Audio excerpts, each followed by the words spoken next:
Ola, eu sou Leticia e veño vos falar sobre este maravilloso libro. Titúlase A historia de Sara e trata sobre unha rapaza de 8 anos con altas capacidades. E preguntaredes vos, por que esta cruz na boca? Moi sinxelo. Sara tivo un accidente de tráfico con seu pai e este faleceu. Desde ese día Sara non fala, ni unha sola palabra. Só co seu pai morto, aínda que son estrano.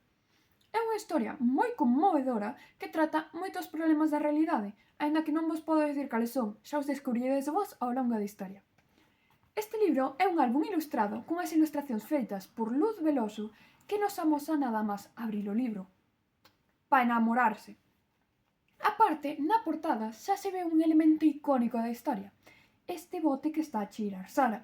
É un bote dunha masaxe facial que gardaba Sara de seu pai, unha das poucas pertenzas que lle quedaban del. Cando Sara estaba triste, só tiña que abrir o bote e cheirar o recendo de seu pai. Vamos falar un pouco sobre o autor. O autor é Francisco Castro, un autor que tiven a sorte de conocer en persoa e era moi boa persona.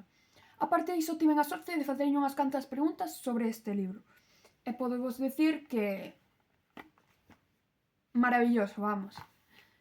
Así que xa sabedes, lectores e lectoras, este libro ten que ser o voso próximo libro. Moitas gracias.